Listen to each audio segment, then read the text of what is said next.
Hello aspirants, welcome to Tej academy. ನಾನು ನಿಮ್ಮ ಲಕ್ಷ್ಮೀ ಬಿಳಿಗಿರಿ. ಹಿಂದಿನ ವಿಡಿಯೋದಲ್ಲಿ ನಾವು ಲ್ಯಾಂಗ್ವೇಜ್ 2 ಕನ್ನಡ ಪೇಪರನ್ನು ನೋಡಿದ್ವಿ.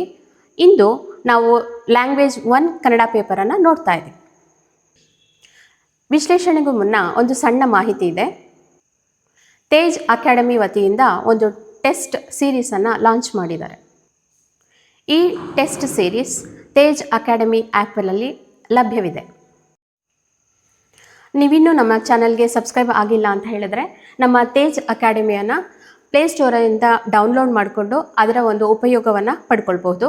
ಹಾಗೆಯೇ ಇನ್ನೂ ಹೆಚ್ಚಿನ ಮಾಹಿತಿ ಏನಾದರೂ ನಿಮಗೆ ಬೇಕಾದರೆ ಇಲ್ಲಿ ಕಾಣ್ತಾ ಇರುವಂತಹ ಒಂದು ವಾಟ್ಸಪ್ ನಂಬರ್ಗೆ ಕಾಲ್ ಮಾಡುವುದರ ಮುಖಾಂತರವಾಗಿ ನೀವೇನು ಮಾಡ್ಬೋದು ಅಂತ ಹೇಳಿದ್ರೆ ಹೆಚ್ಚಿನ ಮಾಹಿತಿಯನ್ನು ಪಡಿಬೋದು. ಇನ್ನಷ್ಟು ಹೆಚ್ಚಿನ ವಿಡಿಯೋಸ್ಗಳಿಗಾಗಿ ನಮ್ಮ ಯೂಟ್ಯೂಬ್ ಚಾನಲನ್ನು ಸಬ್ಸ್ಕ್ರೈಬ್ ಆಗಿ ಹಾಗೆ ಪ್ರೋತ್ಸಾಹಿಸಿ. ಮೊದಲಿಗೆ ನಾವು ಗದ್ಯ ಭಾಗದ ಕಡೆ ಗಮನ ಕೊಡೋಣ.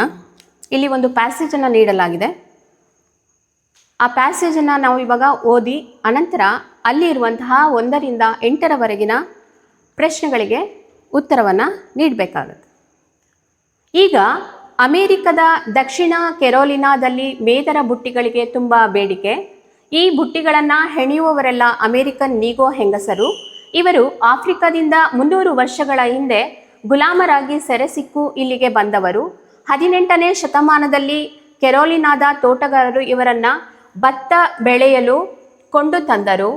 ಭತ್ತ ಬೆಳೆಯುತ್ತಿದ್ದಾಗ ಬೆಳಗಿನ ಹೊತ್ತು ಗದ್ದೆಗಳಲ್ಲಿ ಕೆಲಸ ಮಾಡುತ್ತಿದ್ದ ಆಳುಗಳು ಸಂಜೆಯೆಲ್ಲ ಭತ್ತದ ಹುಲ್ಲು ಮತ್ತು ನದಿ ತೀರದಲ್ಲಿ ದೊರೆಯುವಂತಹ ಜೊಂಡನ್ನು ಉಪಯೋಗಿಸಿಕೊಂಡು ತಮಗೆ ಅಗತ್ಯವಾದ ವಸ್ತುಗಳನ್ನು ಹೆಣೆಯುತ್ತಿದ್ದರು. ಇವರು ನಮ್ಮ ಮೇದರಂತೆ ಎಳೆಗಳನ್ನು ಒಂದರೊಳಗೊಂದರಂತೆ ಹೊಗಿಸಿ ಬುಟ್ಟಿ ಹೆಣೆಯುವುದಿಲ್ಲ. ಅದರ ಬದಲು ಬೆತ್ತದಂತಹ ಕಿರು ಬಿದುರಿನಿಂದ ದಾರದ ಎಳೆಗಳನ್ನು ತಯಾರಿಸಿ ಒಂದೊಂದು ಸುತ್ತಿಗೂ ಕಟ್ಟಿ ಬಿಗಿ ಮಾಡುತ್ತಾ ಬುಟ್ಟಿ ರೂಪಿಸುತ್ತಾರೆ. ಆದರೆ ಇವರ ಭತ್ತದ ರಾಜ್ಯ ಬಹಳ ದಿನ ಉಳಿಯಲಿಲ್ಲ. ಅಮೆರಿಕದಲ್ಲಿ ಅಂತರ್ಯುದ್ಧ ಆರಂಭವಾಗಿ ಭತ್ತಕ್ಕೆ ಗಿರಾಕಿಗಳು ಕಡಿಮೆಯಾದರು. ಬ್ರೆಡ್ಡು ಪ್ರಧಾನವಾದ ಆಹಾರವಾದ್ದರಿಂದ ಎಲ್ಲರೂ ಗೋಧಿಯನ್ನೇ ಅವಲಂಬಿಸಿದರು. ಅಂತರ್ಯುದ್ಧದ ನಂತರ 30 ವರ್ಷಗಳ ತರುವಾಯ ಭಾರೀ ಬಿರುಗಾಳಿಯ ಅನಾಹುತದಲ್ಲಿ ಇವರ ಹಳ್ಳಿಗಳು ಭತ್ತದ ಗದ್ದೆಗಳು ನಾಶವಾದವು. ಆದರೂ ಪರಂಪರೆಯಿಂದ ಬಂದಿದ್ದ ತಮ್ಮ ಬುಟ್ಟಿ ಹೆಣೆಗಾರಿಕೆಯನ್ನು ಆಫ್ರಿಕನ್ ಹೆಂಗಸರು ಕೈಬಿಡಲಿಲ್ಲ. 20ನೇ ಶತಮಾನದಲ್ಲಿ ಇವರ ಕಲಾತ್ಮಕ ಬುಟ್ಟಿಗಳಿಗೆ ಬೇಡಿಕೆ ಅಧಿಕವಾಯಿತು. ಇವರೇ ಅಮೆರಿಕದ ಹೈವೇಗಳ ಪಕ್ಕ ಬಯಲು ಮಾರುಕಟ್ಟೆಗಳನ್ನು ರೂಪಿಸಿಕೊಂಡು ತಮ್ಮ ಕರಕುಶಲ ವಸ್ತುಗಳನ್ನು ಮಾರತೊಡಗಿದರು. ಇವರ ಬಯಲು ಮಾರುಕಟ್ಟೆಗಳು ನಮ್ಮ ಸಂತೆಗಳನ್ನು ಹೋಲುತ್ತವೆ. ಅಮೆರಿಕದ ಸೂಪರ್ ಮಾರ್ಕೆಟ್ಗಳಿಗಿಂತಲೂ ಜನಪ್ರಿಯವಾಗಿವೆ. ಈಗ ಮೊದಲನೇ ಪ್ರಶ್ನೆ ಕಡೆ ಗಮನವನ್ನು ಕೊಡೋಣ. ಅಮೆರಿಕದಲ್ಲಿ ಅಂತರ್ಯುದ್ಧ ಆರಂಭವಾಗಿ ಯಾವುದಕ್ಕೆ ಗಿರಾಕಿಗಳು ಕಡಿಮೆಯಾದರು ಅನ್ನುವಂತಹ ಪ್ರಶ್ನೆಗೆ ನಾವು ಈ ಗದ್ಯ ಭಾಗವನ್ನು ಓದಿರುವುದರ ಪ್ರಕಾರವಾಗಿ ಅದಕ್ಕೆ ಉತ್ತರ ನಿಮ್ಗೆ ಈಗಾಗಲೇ ಊಹಿಸಿರ್ತೀರ. ಯಾವುದಪ್ಪ ಅಂತ ಹೇಳಿದ್ರೆ 3 ಭತ್ತ. ಸೊ ಸರಿಯಾದ ಆಯ್ಕೆ ನೀವು ಕ್ವೆಶ್ಚನ್ ನಂಬರ್ 1 ಪ್ರಶ್ನೆ 1ಕ್ಕೆ 3 ಸರಿಯಾದ ಉತ್ತರ ಆಗಿರುತ್ತೆ. ಹಾಗೆ ಮುಂದಿನ ಪ್ರಶ್ನೆಯನ್ನು ಗಮನಿಸೋದಾದರೆ ಮೇದರ ಬುಟ್ಟಿಗಳಿಗೆ ಇಲ್ಲಿ ತುಂಬ ಬೇಡಿಕೆ. ಮೇದರ ಅಂತ ಹೇಳಿದ್ರೆ ಬಿದಿರು ಅಂತ ನಾವೇನು ಹೇಳ್ತೀವಿ, ಅದಕ್ಕೆ ನಾವು ಇಲ್ಲಿ ಮೇದರ ಅನ್ನುವಂತಹ ಅರ್ಥವನ್ನು ಕೊಡುತ್ತೆ ಬಿದಿರು. ಸೊ ಮೇದರ ಬುಟ್ಟಿಗಳಿಗೆ ಇಲ್ಲಿ ತುಂಬ ಬೇಡಿಕೆ ಇದೆ. ಎಲ್ಲಿ? ಅಮೇರಿಕದ ಉತ್ತರ ಕೆರೋಲಿನಾದಲ್ಲೋ, ಆಫ್ರಿಕಾದ ದಕ್ಷಿಣ ಕೆರೋಲಿನಾದಲ್ಲೋ, ಅಥವಾ ಅಮೇರಿಕದ ದಕ್ಷಿಣ ಕೆರೋಲಿನಾದಲ್ಲೋ, ಅಥವಾ ಆಫ್ರಿಕಾದ ಉತ್ತರ ಕೆರೋಲಿನಾದಲ್ಲೋ ಅನ್ನುವಂತಹ ಒಂದು ಪ್ರಶ್ನೆಗೆ 3 ಉತ್ತರ ಸರಿಯಾಗಿರುತ್ತೆ. ಅಮೇರಿಕಾದ ದಕ್ಷಿಣ ಕೆರೋಲಿನಾ. ಸೊ ಇದರ ಆಯ್ಕೆ ಅಂದರೆ ಪ್ರಶ್ನೆ 2ಕ್ಕೆ ಸರಿಯಾದ ಆಯ್ಕೆ ಯಾವುದಪ್ಪ ಅಂತ ಹೇಳಿದ್ರೆ ಇಲ್ಲಿ 3 ಆಗಿರುತ್ತೆ. ಹಾಗೆ ಮುಂದುವರೆದು ನಾವು 3ನೇ ಪ್ರಶ್ನೆ ಕಡೆ ಗಮನವನ್ನು ಹರಿಸೋದಾದರೆ ಇವು ಅಮೆರಿಕದ ಸೂಪರ್ ಮಾರ್ಕೆಟ್ಗಳಿಗಿಂತಲೂ ಜನಪ್ರಿಯವಾಗಿವೆ. ಯಾವುದು?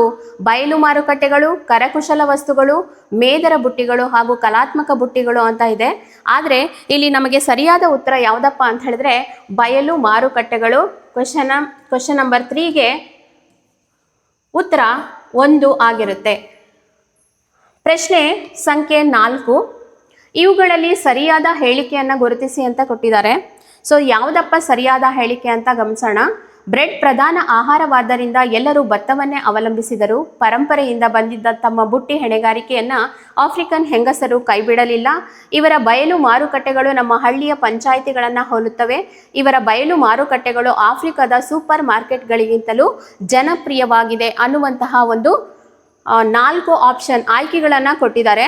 ಆದರೆ ಇಲ್ಲಿ ಸರಿಯಾದ ಆಯ್ಕೆ ಯಾವುದಪ್ಪ ಅಂತ ಹೇಳಿದ್ರೆ ಪರಂಪರೆಯಿಂದ ಬಂದಿದ್ದಂತಹ ತಮ್ಮ ಬುಟ್ಟಿ ಹೆಣೆಗಾರಿಕೆಯನ್ನು ಆಫ್ರಿಕನ್ ಹೆಂಗಸರು ಕೈ ಬಿಡಲಿಲ್ಲ ಅನ್ನುವಂಥದ್ದು ಸರಿಯಾದ ಆಯ್ಕೆ ಆಗಿರುತ್ತೆ. ಸೊ ಪ್ರಶ್ನೆ 4ಕ್ಕೆ ಸರಿಯಾದ ಉತ್ತರ ಇಲ್ಲಿ 2 ಆಗಿರುತ್ತೆ. ನೆಕ್ಸ್ಟ್ ಮುಂದುವರೆದು ಪ್ರಶ್ನೆ 5, ಕಲಾತ್ಮಕವಾದ ಭತ್ತದ ಬುಟ್ಟಿಯನ್ನು ಈ ವಸ್ತುಗಳನ್ನು ಉಪಯೋಗಿಸಿಕೊಂಡು ಹೆಣೆಯುತ್ತಿದ್ದರು. ಯಾವುದನ್ನು ಉಪಯೋಗಿಸ್ಕೊಂಡು ಅಲ್ಲಿ ಬುಟ್ಟಿಗಳನ್ನು ತಯಾರು ಮಾಡ್ತಾ ಇದ್ರು ಅನ್ನುವಂಥ ಪ್ರಶ್ನೆ. ಭತ್ತದ ಹುಲ್ಲು ಮತ್ತು ನದಿ ತೀರದಲ್ಲಿ ದೊರೆಯುವಂತಹ ಜೊಂಡು, ಗೋಧಿ ಹುಲ್ಲು ಮತ್ತು ಸಮುದ್ರ ತೀರದಲ್ಲಿರುವಂತಹ ಜೊಂಡು, ಭತ್ತದ ಹುಲ್ಲು ಮತ್ತು ಕೆರೆಯ ತೀರದ ಮರಳು, ಹಾಗೆ ಗೋಧಿ ಹುಲ್ಲು ಮತ್ತು ಸಾಗರ ತೀರದಲ್ಲಿರುವಂತಹ ಜೊಂಡು ಅಂತ ಇದೆ. ಇದಕ್ಕೆ ಸರಿಯಾದ ಆಯ್ಕೆಯನ್ನು ನೀವು ಈಗಾಗಲೇ ಊಹಿಸಿರ್ಬೋದು. ಯಾವುದಪ್ಪ ಅಂತ ಹೇಳಿದ್ರೆ ಭತ್ತದ ಹುಲ್ಲು ಮತ್ತು ನದಿ ತೀರದಲ್ಲಿ ದೊರೆಯುವಂತಹ ಜೊಂಡುಗಳನ್ನು ಉಪಯೋಗಿಸ್ಕೊಂಡು ಅವರು ಕಲಾತ್ಮಕವಾದಂತಹ ಭತ್ತದ ಬುಟ್ಟಿಗಳನ್ನ ಹೆಣೆಯುತ್ತಿದ್ರು ಅನ್ನೋದು ಸರಿಯಾದಂತಹ ಒಂದು ಉತ್ತರ ಆಗುತ್ತೆ.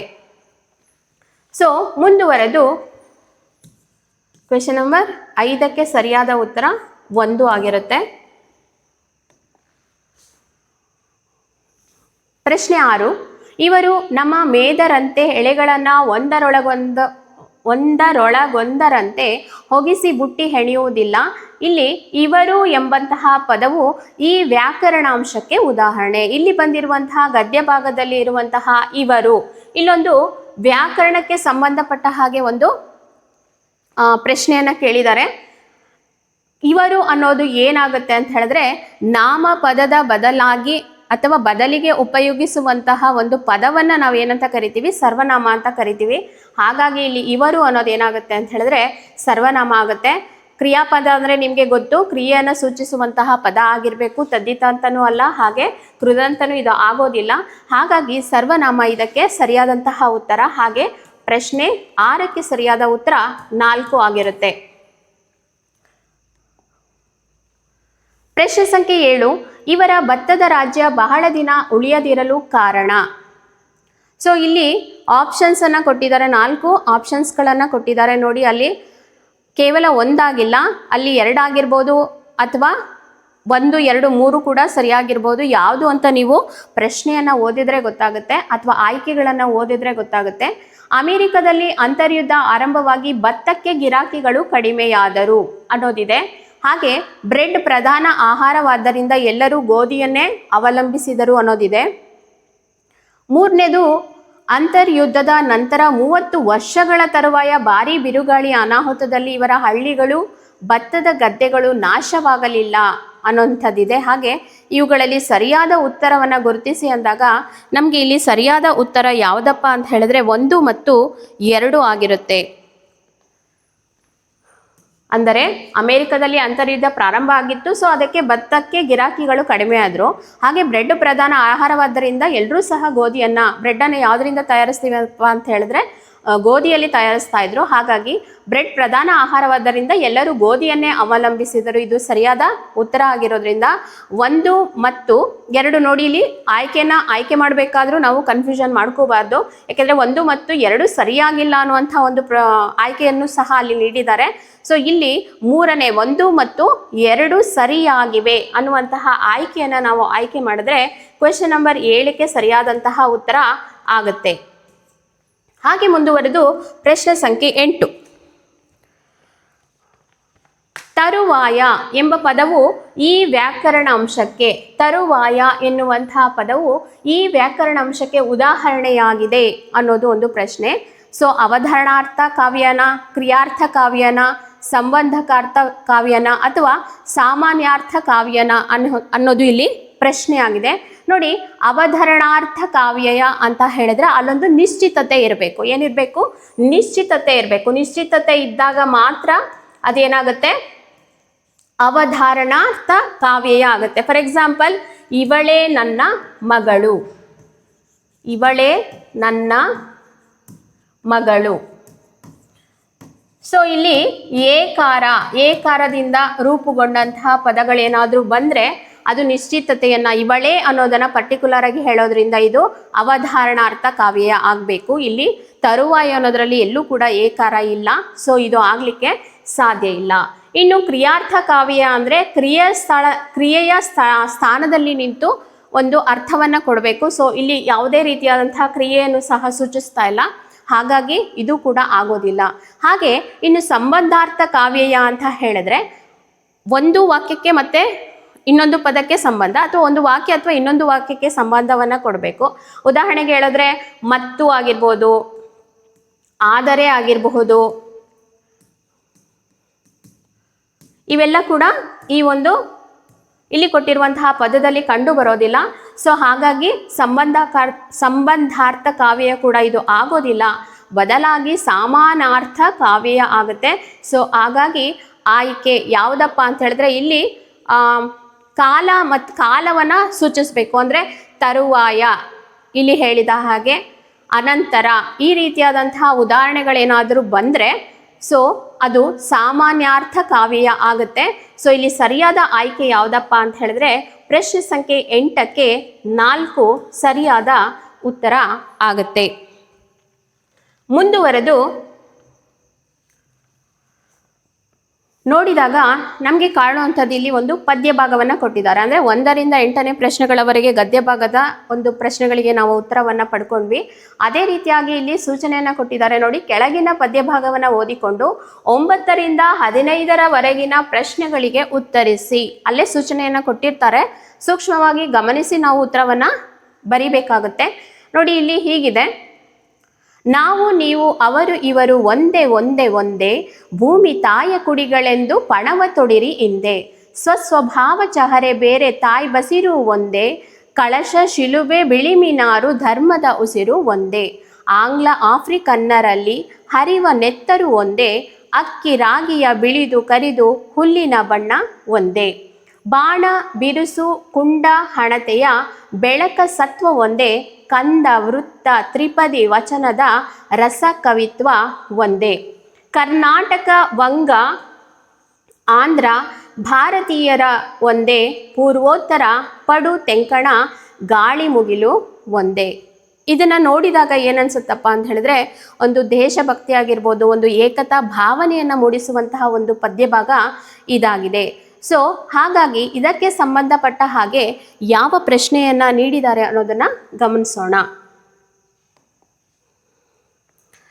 ನೋಡಿ, ಇಲ್ಲಿ ಫಸ್ಟ್ ಪ್ರಶ್ನೆ ಅಂದರೆ ಪ್ರಶ್ನೆ ಸಂಖ್ಯೆ 9. ಇಲ್ಲಿ ಕವಿ ಯಾರು ಯಾರನ್ನ ಒಂದು ಎಂದು ಹೇಳಿದ್ದಾರೆ. ನೀವು ಮೊದಲ ಒಂದು ಪ್ಯಾರಾಗ್ರಾಫನ್ನು ಗಮನಿಸಿದ್ರೆ ಅದರಲ್ಲಿ ನೋಡ್ಬೋದು. ನೋಡಿ, ನಾವು ನೀವು ಅವರು ಇವರು, ನಾವು ನೀವು ಅವರು ಇವರು ಒಂದೇ ಒಂದೇ ಒಂದೇ ಅಂತ ಕೊಟ್ಟಿದ್ದಾರೆ. ಸೊ ಮೊದಲ ಒಂದು ಉತ್ತರ, ಮೊದಲ ಪ್ರಶ್ನೆಗೆ ಉತ್ತರ ನಾವು ನೀವು ಅವರು ಇವರು, ಇದು ಸರಿಯಾದಂತಹ ಒಂದು ಉತ್ತರ ಆಗುತ್ತೆ. ಸೊ ಪ್ರಶ್ನೆ ಸಂಖ್ಯೆ 9ಕ್ಕೆ ಸರಿಯಾದ ಉತ್ತರ ಯಾವುದಪ್ಪ ಅಂತ ಹೇಳಿದ್ರೆ 1 ಆಗಿರುತ್ತೆ. ಸೊ ಮುಂದುವರೆದು 2ನೇ ಪ್ರಶ್ನೆ ಕಡೆ ಗಮನವನ್ನು ಹರಿಸೋದಾದರೆ ಪ್ರಶ್ನೆ ಸಂಖ್ಯೆ 10. ಎಲ್ಲರೂ ಹಿಂದೆ ಏನೆಂದು ಪಣ ತೊಡಬೇಕು ಎಂದು ಕವಿ ಆಶಿಸಿದ್ದಾರೆ. ಅವರ ಆಶಯ ಏನು ಅಂತ ಹೇಳಿ ಕೊಟ್ಟಿದ್ದಾರೆ. ಸೊ ಕರ್ನಾಟಕ ವಂಗ ಆಂಧ್ರ ಕುಡಿಗಳ, ಅಥವಾ ಧರ್ಮದುಸಿರ ಕುಡಿಗಳ, ಅಥವಾ ಆಂಗ್ಲ ಆಫ್ರಿಕಾದ ಕುಡಿಗಳ, ಅಥವಾ ಭೂಮಿ ತಾಯಿಯ ಕುಡಿಗಳು ಅನ್ನುವಂತಹ ಒಂದು ಆಯ್ಕೆಗಳಿದೆ.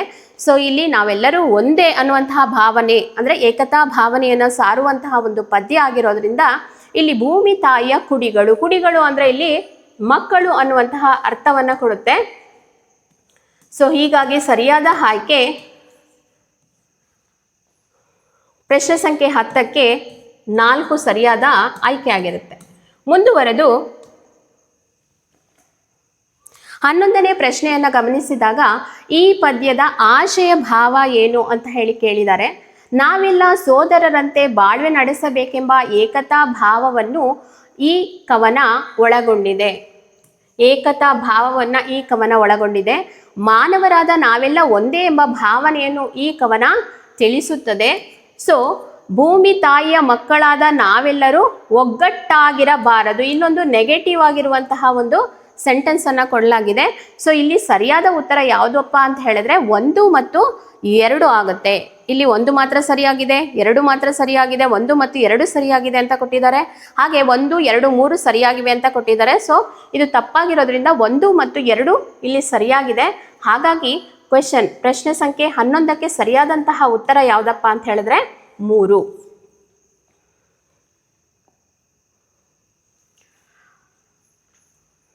ಪ್ರಶ್ನೆ ಸಂಖ್ಯೆ 12. ರಸಕವಿತ್ವ ಒಂದೇ ಆದರೂ ಅದರ ರಚನೆಗೆ ಬಳಕೆಯಾಗುತ್ತಿರುವಂತಹ ಛಂದೋ ಪ್ರಕಾರಗಳು ಯಾವುದು ಅಂತ ಹೇಳಿ ಇಲ್ಲಿ ಕೊಟ್ಟಿದ್ದಾರೆ. ನಾವು ಕವಿತೆಯನ್ನು ಸೂಕ್ಷ್ಮವಾಗಿ ಗಮನಿಸಿದಾಗ ಆ ಒಂದು ಸಾಲುಗಳಲ್ಲೇ ಇದೆ. ಏನಪ್ಪ ಅಂತ ಹೇಳಿದ್ರೆ ಬಾಣ ಬಿರುಸು ಕುಂಡ ಹಣತೆ ಅಲ್ಲ, ಕಂದ ವೃತ್ತ ತ್ರಿಪದಿ ವಚನ ಅನ್ನುವಂತಹ ಒಂದು ಸಾಲು ಈ ಪ್ರಶ್ನೆಗೆ ಸರಿಯಾದಂತಹ ಆಯ್ಕೆ ಆಗಿದೆ. ಹಾಗಾಗಿ ಪ್ರಶ್ನೆ ಸಂಖ್ಯೆ 12ಕ್ಕೆ ಸರಿಯಾದಂತಹ ಉತ್ತರ 2 ಆಗಿರುತ್ತೆ. ಮುಂದುವರೆದು ಪ್ರಶ್ನೆ ಸಂಖ್ಯೆ 13. ತೆಂಕಣ ಪದದ ಅರ್ಥ. ಸೊ ಉತ್ತರ, ಪೂರ್ವ, ಪಶ್ಚಿಮ, ದಕ್ಷಿಣ ಅಂತ ಹೇಳಿ ಇಲ್ಲಿ ಕೊಟ್ಟಿದ್ದಾರೆ. ನಾವು ಗಮನಿಸೋದಾದರೆ ಉತ್ತರ, ದಕ್ಷಿಣ, ಪೂರ್ವ ಮತ್ತು ಪಶ್ಚಿಮ ಬರುತ್ತೆ ಅಲ್ವಾ. ಸೊ ಇಲ್ಲಿ ತೆಂಕಣ ಅನ್ನುವಂತಹ ಒಂದು ಪದವನ್ನು ಕೊಟ್ಟಿದ್ದಾರೆ. ಸೊ ತೆಂಕಣ ಅಂದರೆ ಇಲ್ಲಿ ಯಾವ ಅರ್ಥವನ್ನು ಸೂಚಿಸುತ್ತೆ ಅಂತ ಹೇಳಿದ್ರೆ ದಕ್ಷಿಣ ಅನ್ನುವಂತಹ ಒಂದು ಅರ್ಥವನ್ನು ಸೂಚಿಸೋದ್ರಿಂದ ಸರಿಯಾದ ಆಯ್ಕೆ ಇಲ್ಲಿ ಪೂರ್ವ. ಯಾವುದಪ್ಪ ಅಂತ ಹೇಳಿದ್ರೆ ಮೂಡಣ ಅಂತ ಹೇಳಿ ಕರಿತೀವಿ. ಮೂಡಣ ಅಂದರೆ ಸೂರ್ಯ ಹುಟ್ಟುವಂತಹ ದಿಕ್ಕಿಗೆ ಮೂಡಣ ಅಂತ ಹೇಳ್ತೀವಿ. ಹಾಗೆ ಮುಳುಗುವಂತಹ ದಿಕ್ಕಿಗೆ ಪಡುವಣ ಅಂತ ಹೇಳ್ತೀವಿ. ಸೊ ಹಾಗೆ ಉತ್ತರಕ್ಕೆ ಬಡಗಣ ಅಂತ ಹೇಳ್ತೀವಿ. ಸೊ ಇಲ್ಲಿ ಸರಿಯಾದ ಉತ್ತರ ಯಾವುದಪ್ಪ ಅಂತ ಹೇಳಿದ್ರೆ ಇಲ್ಲಿ ತೆಂಕಣ ಪದದ ಅರ್ಥ ದಕ್ಷಿಣ ಆಗುತ್ತೆ. ಸೊ ಪ್ರಶ್ನೆ ಸಂಖ್ಯೆ 13ಕ್ಕೆ ಸರಿಯಾದಂತಹ ಉತ್ತರ 4 ಆಗಿರುತ್ತೆ. ಪ್ರಶ್ನೆ ಸಂಖ್ಯೆ 13ಕ್ಕೆ ಸರಿಯಾದ ಆಯ್ಕೆ 4 ಆಗಿರುತ್ತೆ. ಮುಂದುವರೆದು ಪ್ರಶ್ನೆ ಸಂಖ್ಯೆ 14 ನೋಡಿ. ಇವುಗಳಲ್ಲಿ ತಪ್ಪಾಗಿರುವಂತಹ ಹೇಳಿಕೆಯನ್ನು ಗುರುತಿಸಿ. ಇಲ್ಲಿ ಸರಿಯಾಗಿರುವಂಥ ಕೊಟ್ಟಿಲ್ಲ, ತಪ್ಪಾಗಿರುವಂತಹ ಒಂದು ಪ್ರಶ್ನೆಯನ್ನು ಕೊಟ್ಟಿದ್ದಾರೆ. ಸೊ ಅದನ್ನು ಕರೆಕ್ಟಾಗಿ ನಾವು ಹೇಳಬೇಕು. ಕಂದ ಪದ್ಯವು 4 ಸಾಲಿನ ಪದ್ಯವಾಗಿದೆ, ಹೌದಲ್ವಾ. ಕಂದ ಪದ್ಯ ಅಂದ ತಕ್ಷಣ 4 ಸಾಲಿನ ಪದ್ಯಕ್ಕೆ ನಾವು ಕಂದ ಪದ್ಯ ಅಂತ ಹೇಳಿ ಕರಿತೀವಿ. ವೃತ್ತಗಳು 4 ಸಾಲಿನ ಪದ್ಯವಾಗಿರುತ್ತೆ, ಇದು ಸಹ ಸರಿಯಾಗಿದೆ. ಹಾಗೆಯೇ ತ್ರಿಪದಿಗಳು 3 ಸಾಲಿನ ಪದ್ಯವಾಗಿದೆ. ಹೌದು, ತ್ರಿಪದಿಗಳು ಅಂದಾಗ ನಮಗೆ ಥಟ್ಟನೆ ನೆನಪಿಗೆ ಬರೋದು ಅದು 3 ಸಾಲಿನ ಪದ್ಯ ಅಂತ ಹೇಳಿ. ಸೊ ಇದು ಕೂಡ ಸರಿಯಾಗಿದೆ. ಆದರೆ ವಚನವು 8 ಸಾಲಿನ ಪದ್ಯವಾಗಿರುತ್ತದೆ ಅಂತ ಕೊಟ್ಟಿದ್ದಾರೆ. ಸೊ ಇದು ತಪ್ಪು ಉತ್ತರ. ಹಾಗಾಗಿ ಅಲ್ಲಿ ನೋಡಿ, ಇವುಗಳಲ್ಲಿ ತಪ್ಪಾಗಿರುವಂಥ ಹೇಳಿಕೆಯನ್ನು ಗುರುತಿಸಿ ಬರೆಯಿರಿ ಅಂತ ಕೊಟ್ಟಿದ್ದಾರೆ. ಹಾಗಾಗಿ ಪ್ರಶ್ನೆ ಸಂಖ್ಯೆ 14ಕ್ಕೆ ಸರಿಯಾದಂತಹ ಉತ್ತರ ಯಾವುದಪ್ಪ ಅಂತ ಹೇಳಿದ್ರೆ 4. ಪ್ರಶ್ನೆ ಸಂಖ್ಯೆ 15ರ ಕಡೆ ಗಮನ ಹರಿಸೋದಾದರೆ ಇದು ಕೂಡ ಆ ಪದ್ಯ ಭಾಗದಲ್ಲಿ ಇರುವಂತಹ ಒಂದು ಅರ್ಥಗಳ ಪಟ್ಟಿ, ಪದಗಳು ಮತ್ತು ಅರ್ಥಗಳನ್ನು ಜೋಡಿಸಬೇಕಾಗಿದೆ. ಸೊ ಎ ಪಟ್ಟಿಯಲ್ಲಿರುವಂತಹ ಪದಗಳಿಗೆ ಬಿ ಪಟ್ಟಿಯಲ್ಲಿರುವಂತಹ ಅರ್ಥಗಳನ್ನು ಹೊಂದಿಸಿ ಬರೆದಾಗ ಬರುವಂತಹ ಸರಿಯಾದ ರೂಪ ಯಾವುದು ಅಂತ ಹೇಳಿ ಇಲ್ಲಿ ಕೊಡಲಾಗಿದೆ. ನೋಡಿ, ಇಲ್ಲಿ ಆಪ್ಷನ್ಸ್ಗಳನ್ನು ಕೂಡ ಕೊಟ್ಟಿದ್ದಾರೆ. ಸೊ ಫಸ್ಟ್ ನಾವೇನು ಮಾಡಬೇಕು, ಯಾವುದಕ್ಕೆ ಯಾವುದು ಸರಿ ಅಂತ ಹೇಳಿ ಬರ್ಕೊಂಡಾಗ ಸರಿಯಾದ ಉತ್ತರ ನಮಗೆ ಲಭ್ಯ ಆಗುತ್ತೆ. ನೋಡಿ, ನೆತ್ತರು ಅಂದರೆ ಅರ್ಥವನ್ನು ಏನು ಹೇಳ್ತೀರಾ, ರಕ್ತ ಆಗುತ್ತೆ. ಸೊ ಒಂದಕ್ಕೆ ಇಲ್ಲಿ ಏನಾಯಿತು, ಡಿ ಅನ್ನುವಂಥ ಆಪ್ಷನ್ ಕರೆಕ್ಟ್ ಆಗಿದೆ. ಚಹರೆ ಅಂತ ಹೇಳಿದ್ರೆ ಇಲ್ಲಿ ನೋಡಿ ಮುಖ ಕೊಟ್ಟಿಲ್ಲ, ಸೊ ಲಕ್ಷಣ ಕೊಟ್ಟಿದ್ದಾರೆ. ಹಾಗಾಗಿ ಚಹರೆ ಅಂದರೆ ಲಕ್ಷಣ, ಅಂದರೆ 2ಕ್ಕೆ ಸರಿಯಾದ ಉತ್ತರ ಇ ಆಗಿದೆ. ಪಣ ಅಂತ ಹೇಳಿದ್ರೆ ಪ್ರತಿಜ್ಞೆ ಅನ್ನುವಂತಹ ಅರ್ಥವನ್ನ ಕೊಡುತ್ತೆ. ಪಣ ತೊಡಿರಿ ಇಂದು ಅಂತ ಹೇಳಿದಾರಲ್ವಾ ಕವಿ. ಹಾಗಾಗಿ ಇಲ್ಲಿ 3ಕ್ಕೆ ಸರಿಯಾದಂತಹ ಒಂದು ಉತ್ತರ ಅಂತ ಹೇಳಿದ್ರೆ ಎ ಆಗಿರುತ್ತೆ. ಇನ್ನು ಬಸಿರು ಅಂತ ಹೇಳಿದ್ರೆ ಹೊಟ್ಟೆ ಅನ್ನೋದನ್ನ ನಾವು ಸುಲಭವಾಗಿ ಆಯ್ಕೆ ಮಾಡಬಹುದು. ಹಾಗಾಗಿ 4ಕ್ಕೆ ಸರಿಯಾದಂತಹ ಒಂದು ಉತ್ತರ ಹೊಟ್ಟೆ ಬಿ ಆಗಿರುತ್ತೆ. ಸೊ DEAB ಅಂದರೆ 1ಕ್ಕೆ ಡಿ, 2ಕ್ಕೆ ಇ ಬಂದಿರಬೇಕು. 1 ಡಿ, 2 ಚಹರೆ ಅಂತ ಹೇಳಿದ್ರೆ ಇ ಆಗಿದೆ. ಹಾಗೆಯೇ ಎ ಮತ್ತು ಬಿ. ಸೊ ಇಲ್ಲಿ 1ರ ಉತ್ತರ ಸರಿಯಾಗಿದೆ. ಇಲ್ಲಿ ಇದನ್ನ ಇ ಅಂತ ಮಾಡ್ಕೋಬೇಕಾಗಿತ್ತು, ತಪ್ಪಾಗಿದೆ. ಓಕೆ, ಇಲ್ಲಿ ಸರಿಯಾದ ಉತ್ತರ 1 ಆಗಿದೆ. ಮುಂದುವರೆದು ಕಾರವಾರದಲ್ಲಿ ಮಲೇರಿಯಾ ಹಬ್ಬಿ ವೀರೇಶ್ವರ ಪಾಠಕ್ ರವರ ಆರೋಗ್ಯದ ಮೇಲೆ ದುಷ್ಪರಿಣಾಮ ಬೀರಿ ಅವರು ಅಲ್ಲಿಂದ ವರ್ಗಾವಣೆ ಹೊಂದುವಂತೆ ಆಯಿತು. ಈ ವಾಕ್ಯವು ಪ್ರಶ್ನಾರ್ಥಕ ವಾಕ್ಯವೇ, ಸಾಮಾನ್ಯ ವಾಕ್ಯವೇ, ಮಿಶ್ರ ವಾಕ್ಯವೇ ಅಥವಾ ಸಂಯೋಜಿತ ವಾಕ್ಯವೇ ಅನ್ನೋದಕ್ಕೆ ನಾವು ಉತ್ತರವನ್ನು ಕೊಡಬೇಕಾಗಿದೆ. ಇನ್ನೊಂದ್ಸರಿ ಸಾಲುಗಳನ್ನು ಗಮನಿಸಿ. ಕಾರವಾರದಲ್ಲಿ ಮಲೇರಿಯಾ ಹಬ್ಬಿ ವೀರೇಶ್ವರ ಪಾಠಕ್ ರವರ ಆರೋಗ್ಯದ ಮೇಲೆ ದುಷ್ಪರಿಣಾಮ ಬೀರಿ ಅವರು ಅಲ್ಲಿಂದ ವರ್ಗಾವಣೆ ಹೊಂದುವಂತೆ ಆಯಿತು. ಈ ಒಂದು ಯಾವುದೇ ಸಾಲುಗಳು ಯಾವುದೇ ಒಂದು ಗೊಂದಲವನ್ನು ಹೊಂದಿಲ್ಲ. ಹಾಗಾಗಿ ಇದೊಂದು ಸಾಮಾನ್ಯ ವಾಕ್ಯ ಅಂತ ಹೇಳ್ಬೋದು. ಸೊ ಪ್ರಶ್ನೆ ಸಂಖ್ಯೆ 16ಕ್ಕೆ ಸರಿಯಾದ ಉತ್ತರ 2 ಆಗಿದೆ. ಪ್ರಶ್ನೆ ಸಂಖ್ಯೆ 17 ಕ್ರಿಯಾ ಸಮಾಸಕ್ಕೆ ಉದಾಹರಣೆಯಾದ ಪದಗಳ ಗುಂಪು ಯಾವುದು ಅಂತ ಕೇಳಿದ್ದಾರೆ. ಇಲ್ಲಿ 4 ಗುಂಪುಗಳನ್ನು ಕೊಟ್ಟಿದ್ದಾರೆ. ಹಣೆಗಣ್ಣ, ಮುಕ್ಕಣ್ಣ, ಚಕ್ರಪಾಣಿ. 2ರಲ್ಲಿ ಹಿಮ್ಮಾವು, ಮೆಲ್ವಾತು, ಹೊಸಗನ್ನಡ. ಹಾಗೆ 3ರಲ್ಲಿ ಮೈಮುಚ್ಚು, ಕಣ್ದೆರೆ, ಕಂಗೆಡು. 4ರಲ್ಲಿ ಆ ಕಲ್ಲು, ಈ ಬೆಕ್ಕು, ನೇಯ್ದ ವಸ್ತ್ರ ಅಂತ ಹೇಳಿ. ಕ್ರಿಯಾ ಸಮಾಸ ಅಂದರೆ ಕೆಲಸವನ್ನು ಸೂಚಿಸುವಂತಹ ಅಥವಾ ಕ್ರಿಯೆಯನ್ನು ಸೂಚಿಸುವಂತಹ ಒಂದು ಸಮಾಸಕ್ಕೆ ನಾವು ಕ್ರಿಯಾ ಸಮಾಸ ಅಂತ ಕರಿತೀವಿ. ನೋಡಿ, ಮೈ ಪ್ಲಸ್ ಮುಚ್ಚು, ಮೈಯನ್ನು ಪ್ಲಸ್ ಮುಚ್ಚು, ಮೈ ಮುಚ್ಚು ಆಗುತ್ತೆ. ಕಣ್ಣನ್ನು ಪ್ಲಸ್ ತೆರೆ, ಕಣ್ದೆರೆ, ಕಂಗೆಡು. ಸೊ ಇದು ಸರಿಯಾದ ಆಯ್ಕೆ ಆಗುತ್ತೆ. ಹಾಗಾಗಿ ಪ್ರಶ್ನೆ ಸಂಖ್ಯೆ 17ಕ್ಕೆ ಸರಿಯಾದ ಉತ್ತರ 3 ಅಂತ ನಾವು ಈಗ ಮುಂದುವರೆದು ಪ್ರಶ್ನೆ ಸಂಖ್ಯೆ 18 ವಿದ್ಯಾರ್ಥಿ ಈ ಪದದಲ್ಲಿರುವಂತಹ ಅಕ್ಷರಗಣದ ಬಗ್ಗೆ ನಾವು ಗಮನವನ್ನು ಹರಿಸೋದಾದ್ರೆ ನಗಣ, ಸಗಣ, ಮಗಣ ಅಥವಾ ತಗಣ ಈ 4 ಒಂದು ಆಯ್ಕೆಗಳಲ್ಲಿ ಒಂದನ್ನು ನಾವು ಆಯ್ಕೆ ಮಾಡಬೇಕಾಗಿದೆ. ಉದಾಹರಣೆಯಾಗಿ ಅವರು ಕೊಟ್ಟಿರುವಂತಹದ್ದು ಯಾವುದು? ವಿದ್ಯಾರ್ಥಿ. ಸೊ ನಾವು ಮೊದಲಿಗೆ ನಗಣವನ್ನು ಹೇಳಬೇಕಾದ್ರೆ, ನಗಣ ಅಂತ ಅನ್ನಿಸ್ಕೋಬೇಕಾದ್ರೆ ಅಲ್ಲಿ ಲಘು ಗುರು ಪ್ರಸಾರವನ್ನು ಹಾಕಿದಾಗ ಒಂದು ಉದಾಹರಣೆಯನ್ನು ಕೊಡೋದಾದರೆ ಅರಸ ಅನ್ನೋದನ್ನು ಕೊಡ್ಬೋದು. ಅರಸ ಅಂತ ಕೊಟ್ಟಾಗ ಸಾಮಾನ್ಯವಾಗಿ 3 ಕೂಡ ಲಘುವಾಗಿರುತ್ತೆ. ಅಂದರೆ 3 ಲಘುಗಳು ಬಂದರೆ ಅದನ್ನು ನಾವು ಏನಂತ ಕರಿತೀವಿ? ನಗಣ ಅಂತ ಕರಿತೀವಿ. ಅದೇ ಸಗಣಕ್ಕೆ ಒಂದು ಉದಾಹರಣೆಯನ್ನು ಕೊಡೋದಾದರೆ ನಲಿವಂ ಅನ್ನುವಂಥದ್ದನ್ನು ಕೊಡ್ಬೋದು. ನಲಿವಂ. ಸೊ 2 ಲಘು 1 ಗುರು ಬಂದರೆ ಅದನ್ನು ಸಗಣ ಅಂತ ಕರಿತೀವಿ. ಸೊ ಹಾಗೆಯೇ ಮಗಣ ಅಂತ ಅನ್ನಿಸ್ಕೊಳ್ಬೇಕಾದ್ರೆ ಶ್ರೀಕಂಠಂ ಒಂದು ಉದಾಹರಣೆಯನ್ನು ಕೊಡೋದಾದರೆ ಶ್ರೀಕಂಠಂ. ಇಲ್ಲಿ 3 ಕೂಡ ಏನಾಗಿರಬೇಕು? ಗುರು ಆಗಿರಬೇಕು. 3 ಗುರುಗಳು ಇದ್ದಾಗ ಅದನ್ನು ನಾವು ಮಗಣ ಅಂತ ಕರಿತೀವಿ. ಹಾಗೆ ಇಲ್ಲಿ 2 ಗುರು ಮತ್ತು 1 ಲಘು ಬಂದರೆ ಅದನ್ನು ನಾವು ತಗಣ ಅಂತ ಕರಿತೀವಿ. ಫಾರ್ ಎಕ್ಸಾಂಪಲ್ ಕೊಡೋದಾದರೆ, ಉದಾಹರಣೆಯನ್ನು ಕೊಡುವುದಾದರೆ ಸಂಸ್ಕಾರ. ಸೊ ಇದು 2 ಗುರುಗಳನ್ನು ಮತ್ತು 1 ಲಘುವನ್ನು ಹೊಂದಿದೆ. ಸೊ ಇದು ತಗಣ ಆಗಿದೆ. ಹಾಗಾದರೆ ವಿದ್ಯಾರ್ಥಿ ಅನ್ನುವಂತಹ ಒಂದು ಪದವನ್ನು ಗಮನಿಸಿದಾಗ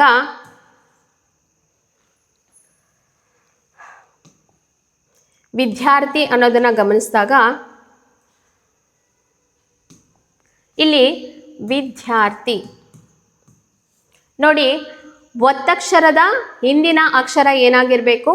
ಲಘುವಾಗಿರಬೇಕು, ಗುರು ಆಗಿರಬೇಕು.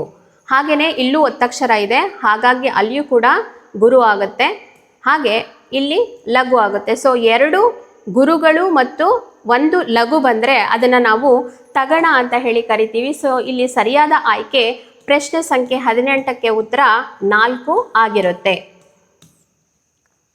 ಮುಂದುವರೆದು ಪ್ರಶ್ನೆ ಸಂಖ್ಯೆ 19ನ ಗಮನಿಸಿದಾಗ ಸ್ಯಾನಿಟರಿ ಪದವು ಕನ್ನಡಕ್ಕೆ ಈ ಭಾಷೆಯಿಂದ ಬಂದಿದೆ ಅಂತ ಹೇಳಿ ಕೇಳಿದ್ದಾರೆ. ಸ್ಯಾನಿಟರಿ ಅನ್ನುವಂತಹ ಒಂದು ಪದವು ಈ ಭಾಷೆಯಿಂದ ಬಂದಿದೆ ಅಂತ ಹೇಳಿದ್ರೆ ಈಸಿಯಾಗಿ ನಾವು ಗುರುತಿಸ್ಬೋದು, ಅದು ಇಂಗ್ಲಿಷ್ ಭಾಷೆಯಿಂದ ಬಂದಿರುವಂಥದ್ದು. ಸೊ ಪ್ರಶ್ನೆ ಸಂಖ್ಯೆ 19ಕ್ಕೆ ಸರಿಯಾದಂತಹ ಉತ್ತರ 4 ಆಗಿರುತ್ತೆ.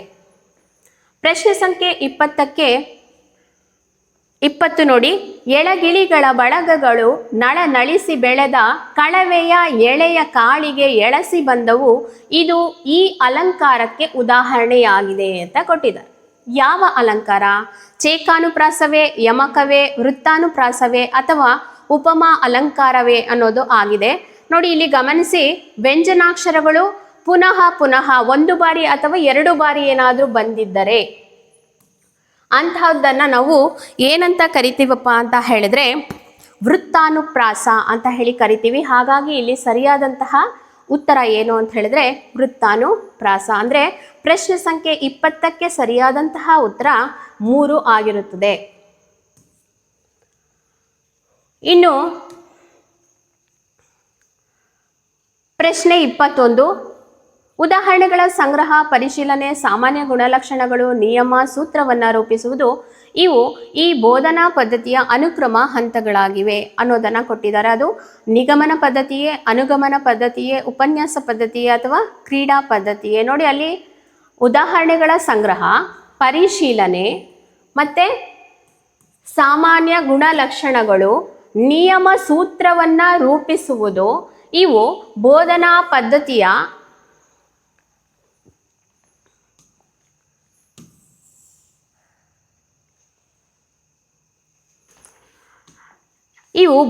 ಪದ್ಧತಿಯ ಅನುಕ್ರಮ ಹಂತಗಳಾಗಿವೆ ಅಂತ ಹೇಳಿ ಕೊಟ್ಟಿದ್ದಾರೆ. ಸೊ ಇಲ್ಲಿ ಅನುಗಮನ ಪದ್ಧತಿ ಅಂತ ಹೇಳ್ಬೋದು. ಅಂದರೆ ಉದಾಹರಣೆಗಳನ್ನು ರೂಪಿಸಿ ನಾವು ಆಮೇಲೆ ಆ ವಿಷಯದ ಕಡೆ ಗಮನವನ್ನು ಹರಿಸ್ತೀವಿ. ಹಾಗಾಗಿ ಇಲ್ಲಿ ಪ್ರಶ್ನೆ ಸಂಖ್ಯೆ 21ಕ್ಕೆ ಸರಿಯಾದಂತಹ ಆಯ್ಕೆ ಯಾವುದಪ್ಪ ಅಂತ ಹೇಳಿದ್ರೆ ಅನುಗಮನ ಪದ್ಧತಿ.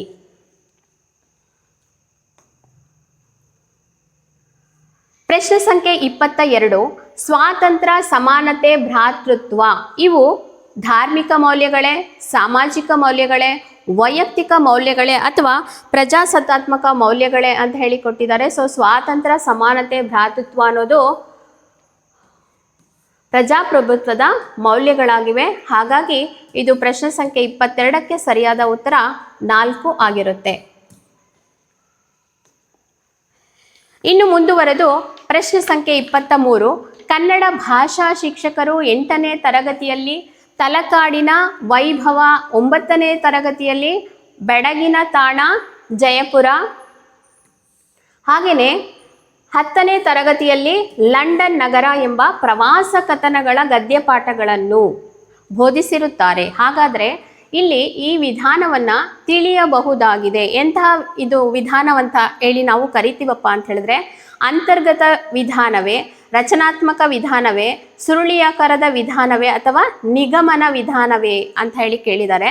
ನೋಡಿ, ಯಾವುದೇ ಒಂದು ಬೋಧನೆಯಲ್ಲಿ ಬೋಧಿಸಬೇಕಾದ್ರೆ ಮೊದಲು ಅಂದರೆ 8ನೇ ತರಗತಿಯಲ್ಲಿ ನಾವು ಸ್ವಲ್ಪ ಮಟ್ಟಿಗೆ ಹೇಳ್ಕೊಟ್ಟಿರ್ತೀವಿ. ಅದೇ 9ನೇ ತರಗತಿಗೆ ಹೋದಾಗೆ ಅವರಿಗೆ ಇನ್ನೂ ಹೆಚ್ಚಿನ ವಿಷಯವನ್ನು ಪ್ರಸ್ತುತಪಡಿಸ್ತೀವಿ. ಹಾಗೆ ಇನ್ನು 10ನೇ ತರಗತಿ ಹೋದಾಗ ಇನ್ನೂ ಕೂಡ ಅದಕ್ಕಿಂತ ಹೆಚ್ಚಿನ ಒಂದು ಗುಣಮಟ್ಟ ಇರುವಂತಹ ಒಂದು ವಿಚಾರಗಳನ್ನು ಅವರಿಗೆ ಪ್ರಸ್ತುತಪಡಿಸ್ತೀವಿ. ಹಾಗಾಗಿ ಇಲ್ಲಿ 8, 9 ಮತ್ತು 10 ಮೂರಕ್ಕೂ ಸಹ ಕನೆಕ್ಟಿವಿಟಿ ಇದೆ. ಅಂದರೆ ಇಲ್ಲಿ ನೋಡಿ, ಯಾವ ಪಾಠ ಪ್ರವಾಸ ಕಥನದ ಬಗ್ಗೆ ಅವರು ಹೇಳಿದ್ದಾರೆ, ಕನೆಕ್ಟಿವಿಟಿ ಇರೋದ್ರಿಂದ ಸೊ ಇದನ್ನು ನಾವು ಸುರುಳಿ ಆಕಾರದ ವಿಧಾನ ಅಂತ ಹೇಳಿ ಕರಿತೀವಿ. ಹಾಗಾಗಿ ಈ ಒಂದು ಬೋಧನಾ ಪದ್ಧತಿಯನ್ನು ಅಥವಾ ಬೋಧನಾ ಕ್ರಮವನ್ನು ನಾವು ಏನಂತ ಕರಿತೀವಿ ಅಂದರೆ ಸುರುಳಿ ಆಕಾರದ ವಿಧಾನ ಅಂತ ಹೇಳಿ ಕರಿತೀವಿ. ಸೊ 23ಕ್ಕೆ ಸರಿಯಾದ ಆಯ್ಕೆ 3 ಸುರುಳಿ ಆಕಾರದ ವಿಧಾನ ಆಗಿರುತ್ತೆ. ಇನ್ನು ಪ್ರಶ್ನೆ ಸಂಖ್ಯೆ 24,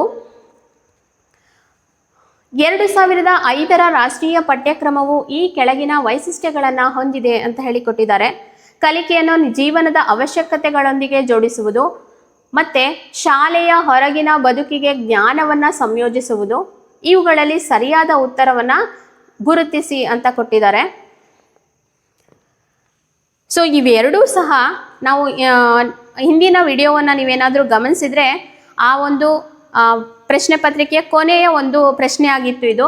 ಸೊ 5 ಸೂತ್ರಗಳ ಬಗ್ಗೆ ಮಾತಾಡಿದ್ದೀವಿ ಅಲ್ಲಿ, ಅದನ್ನು ಇನ್ನೊಮ್ಮೆ ಹೋಗಿ ನೋಡಿ. ಸೊ ಇದು ಸರಿಯಾದ ಆಯ್ಕೆ ಎರಡೂ ಸಹ ಹೌದು. ಸೊ ಕಲಿಕೆಯನ್ನು ಜೀವನದ ಅವಶ್ಯಕತೆಗಳೊಂದಿಗೆ ಜೋಡಿಸುವುದು, ಅದನ್ನು ಹೊಂದಿಸೋದು, ಹಾಗೆಯೇ ಶಾಲೆಯ ಹೊರಗಿನ ಬದುಕಿಗೆ ಜ್ಞಾನವನ್ನು ಸಂಯೋಜಿಸೋದು. ಯಾವಾಗಲೂ ಕೂಡ ಪುಸ್ತಕವನ್ನು ಓದಿದ್ದರಷ್ಟೇ ಸಾಲೋದಿಲ್ಲ, ಅದನ್ನು ಬೇರೆ ಒಂದು ಹೆಚ್ಚಿನ ಜೀವನದೊಂದಿಗೆ ಹೊಂದಾಣಿಕೆಯನ್ನು ಮಾಡಿಕೊಂಡು ನಾವೇನು ಮಾಡಬೇಕಾಗತ್ತೆ, ಕಲಿಕೆಯನ್ನು ಕಲಿಸ್ಬೇಕಾಗತ್ತೆ. ಹಾಗಾಗಿ ಇದೆರಡು ಉತ್ತರಗಳು ಸರಿಯಾಗಿರೋದ್ರಿಂದ ಇಲ್ಲಿ 1 ಮತ್ತು 2 ಸರಿಯಾಗಿವೆ ಅನ್ನುವಂತಹ ಆಯ್ಕೆಯನ್ನು ಮಾಡಬೇಕಾಗತ್ತೆ.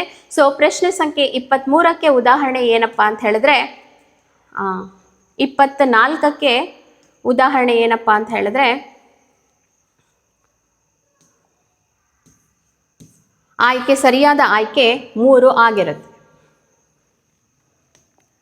ಇನ್ನು ಮುಂದುವರೆದು ಪ್ರಶ್ನೆ ಸಂಖ್ಯೆ 25 ನೋಡಿ. ಇಲ್ಲಿ ನಮ್ಮ ಪ್ರಥಮ ರಾಷ್ಟ್ರಕವಿ ಎಂ ಗೋವಿಂದ ಪೈ ಅವರ ತಾಯೆ ಬಾರ ಮೊಗವ ತೋರ ಪದ್ಯದ ಜೊತೆಗೆ ರಾಷ್ಟ್ರಕವಿ ಕುವೆಂಪು ಅವರ ಭಾರತ ಜನನಿಯ ತನುಜಾತೆ ಪದ್ಯವನ್ನು ಪೂರಕವಾಗಿ ಶಿಕ್ಷಕರು ಬೋಧಿಸಿದರೆ ಇದು ನಮಗೆ ಈ ವಿಧಾನವನ್ನು ತಿಳಿಸುತ್ತದೆ.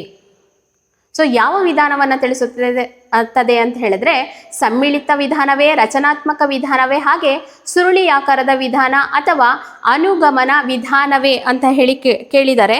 ಸೊ ಇದು ಎರಡೂ ಕೂಡ ಮಿಳಿತ ಆಗೋದ್ರಿಂದ, ಸೇರೋದ್ರಿಂದ ಸಮ್ಮಿಳಿತ ವಿಧಾನ ಅಂತ ಹೇಳಿ ಕರಿಬೋದು. ಯಾಕಪ್ಪ ಅಂತ ಹೇಳಿದ್ರೆ ತಾಯಿ ಅಂದರೆ ಕನ್ನಡದ ಬಗ್ಗೆ ಕೂಡ ಇಲ್ಲೂ ಇದೆ. ಇಲ್ಲಿಯೂ ಸಹ ಭಾರತ ಜನನಿಯ ತನುಜಾತೆ ಅನ್ನೋದು ಕೂಡ ಕನ್ನಡದ ಬಗ್ಗೆ ಹೆಮ್ಮೆಯಿಂದ ಹೇಳ್ಕೊಳ್ತಾರೆ. ಹಾಗಾಗಿ ಇದು ಸಮ್ಮಿಳಿತ ವಿಧಾನ, ಎರಡು ಒಂದೇ ರೀತಿಯಾದಂತಹ ವಿಧಾನಗಳ ಇರೋದ್ರಿಂದ ಅಥವಾ ಒಂದಕ್ಕೊಂದು ಪೂರಕ ಆಗಿರೋದ್ರಿಂದ ಇದನ್ನು ನಾವು ಸಮ್ಮಿಳಿತ ವಿಧಾನ ಅಂತ ಹೇಳಿ ನಾವು ಕರಿಬಹುದು. ಹಾಗಾಗಿ ಪ್ರಶ್ನೆ ಸಂಖ್ಯೆ 25ಕ್ಕೆ ಸರಿಯಾದ ಆಯ್ಕೆ 1 ಸಮ್ಮಿಳಿತ ವಿಧಾನ ಆಗಿದೆ. ಇನ್ನು ಮುಂದುವರೆದು ಪ್ರಶ್ನೆ ಸಂಖ್ಯೆ 26, ಭಾಷೆ ಎಂದರೆ ಧ್ವನಿ ಸಂಕೇತಗಳಿಂದ ಮನುಷ್ಯನ ವಿಚಾರಗಳನ್ನು ಅಭಿವ್ಯಕ್ತಗೊಳಿಸುವಂತಹ ಸಾಧನ ಎಂದು ಹೇಳಿದವರು ಯಾರು ಅಂತ. ಅಂದರೆ ಭಾಷೆ ಅಂತ ಹೇಳಿದ್ರೆ ಏನಪ್ಪ ಅಂತ ಹೇಳಿದ್ರೆ, ಧ್ವನಿ ಸಂಕೇತಗಳನ್ನು ಬಳಸ್ಕೊಂಡು ನಾವು ಮನುಷ್ಯನ ವಿಚಾರಗಳನ್ನು, ಏನು ಅವನ ಮೈಂಡಲ್ಲಿ ಇದೆಯೋ ಅಂತಹ ವಿಚಾರಗಳನ್ನು ಅಭಿವ್ಯಕ್ತ ಅಥವಾ ಪ್ರಸ್ತುತತೆಯನ್ನು ಗೊಳಿಸುವಂತಹ ಸಾಧನವೇ ಸಾಧನ ಎಂದು ಹೇಳಿದವರು ಯಾರಪ್ಪ ಅಂತ ಹೇಳಿದ್ರೆ ಪ್ಲೇಟೋ. ಈ ಒಂದು ಸ್ಟೇಟ್ಮೆಂಟ್ ಹೇಳಿಕೆಯನ್ನು ಕೊಟ್ಟವರು ಪ್ಲೇಟೋ ಆಗಿದ್ದಾರೆ. ಹಾಗಾಗಿ ಪ್ರಶ್ನೆ ಸಂಖ್ಯೆ 26ಕ್ಕೆ ಸರಿಯಾದಂತಹ ಒಂದು ಉತ್ತರ 3 ಆಗಿರುತ್ತೆ. ಸೊ ಪ್ರಶ್ನೆ ಸಂಖ್ಯೆ 27ಕ್ಕೆ ಸರಿಯಾದಂತಹ ಒಂದು ಆಯ್ಕೆಯನ್ನು ನೋಡಿ, ಪ್ರಶ್ನೆಯನ್ನು ಗಮನಿಸಿ.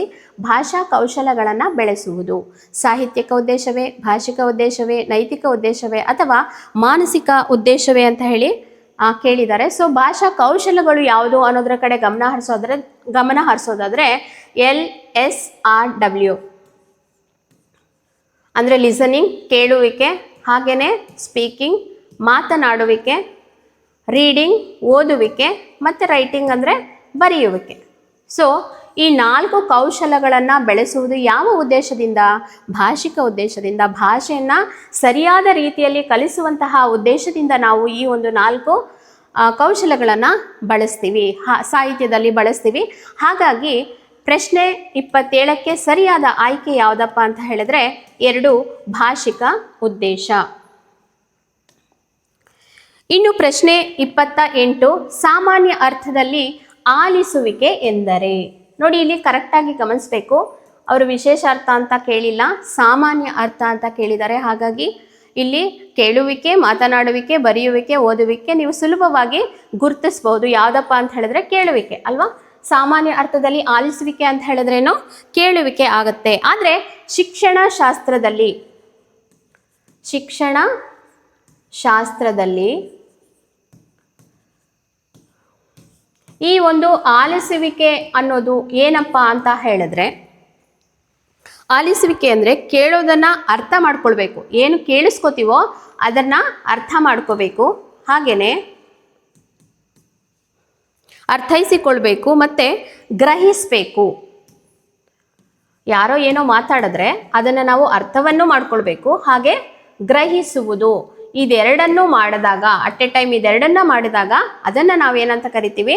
ಆಲಿಸುವಿಕೆ ಅಂತ ಹೇಳಿ ಕರಿತೀವಿ. ಆದರೆ ಸಾಮಾನ್ಯ ಅರ್ಥವನ್ನು ಕೇಳಿದ್ದಾರೆ, ಹಾಗಾಗಿ ಇಲ್ಲಿ ಕೇಳುವಿಕೆಯಲ್ಲಿ ಸರಿಯಾದ ಉತ್ತರ ಆಗಿರುತ್ತೆ. ಸೊ ಪ್ರಶ್ನೆ ಸಂಖ್ಯೆ 28ಕ್ಕೆ ಸರಿಯಾದ ಉತ್ತರ 1. ಇನ್ನು ಮುಂದುವರೆದು ಪ್ರಶ್ನೆ ಸಂಖ್ಯೆ 29ಕ್ಕೆ ಹೋಗೋದಾದ್ರೆ, ನಾಡು ನುಡಿಯ ಪರಂಪರೆ ಸಾಹಿತ್ಯ ಸಂಸ್ಕೃತಿಯ ಅರಿವನ್ನು ಮೂಡಿಸುವುದು ಯಾವುದು? ಸಾಹಿತ್ಯಿಕ ಉದ್ದೇಶವೇ, ಭಾಷಿಕ ಉದ್ದೇಶವೇ, ನೈತಿಕ ಉದ್ದೇಶವೇ, ಹಾಗೆ ಮಾನಸಿಕ ಉದ್ದೇಶವೇ ಅಂತ ಹೇಳಿ ಕೇಳಿದ್ದಾರೆ. ಸೊ ಇಲ್ಲಿ ನಾವು ಸಾಹಿತ್ಯಿಕ ಉದ್ದೇಶ, ನಾಡು ನುಡಿ ಪರಂಪರೆ ಸಾಹಿತ್ಯ ಸಂಸ್ಕೃತಿಯ ಅರಿವನ್ನು ಮೂಡಿಸುವುದು, ಇಲ್ಲಿ ಬೇಸಿಕ್ ಆಗಿ ನಾವು ಸಾಹಿತ್ಯಿಕ ಉದ್ದೇಶ ಅಂತ ಹೇಳಿ ಪರಿಗಣಿಸ್ಬೋದು.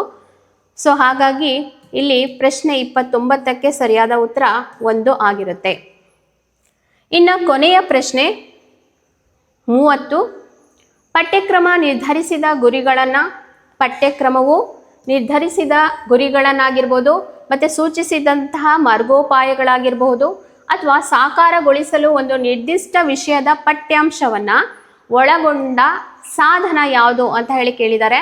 ನೀವು ಈಗಾಗಲೇ ಅದಕ್ಕೆ ಸರಿಯಾದಂತಹ ಉತ್ತರವನ್ನು ಊಹಿಸಿರ್ಬೋದು. ಪಠ್ಯಪುಸ್ತಕನ, ಪಠ್ಯಕ್ರಮನ, ಪಠ್ಯವಸ್ತುವನ ಅಥವಾ ಅಭ್ಯಾಸ ಪುಸ್ತಕನ ಅನ್ನೋದಾಗಿದೆ. ಸೊ ಇಲ್ಲಿ ಸರಿಯಾದ ಆಯ್ಕೆ ಯಾವುದಪ್ಪ ಅಂತ ಹೇಳಿದ್ರೆ ಪಠ್ಯಪುಸ್ತಕ. ಪಠ್ಯಪುಸ್ತಕದಲ್ಲಿ ನಾವೇನು ಮಾಡ್ತೀವಿ?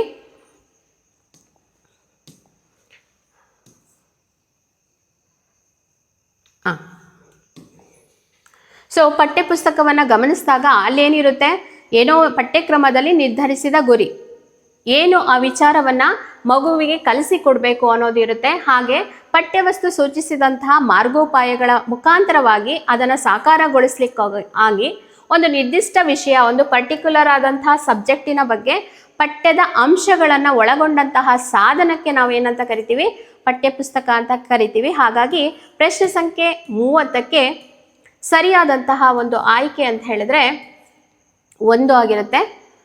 ಆಸ್ಪಿರೆಂಟ್ಸ್, ಇಷ್ಟೊತ್ತು ನೀವು ಈ ಒಂದು ವಿಡಿಯೋವನ್ನು ನೋಡಿದ್ರಿ. ಇದು ನಿಮ್ಮ ಒಂದು ಮುಂದಿನ ಪರೀಕ್ಷೆಗೆ ಬಹಳ ಹೆಲ್ಪ್ಫುಲ್ ಆಗಿರ್ಬೋದು ಅಂತ ನಾನು ಅಂದ್ಕೊಳ್ತಾ ಈ ಒಂದು ಸೆಷನನ್ನು ಮುಗಿಸ್ತಾ ಇದ್ದೀನಿ.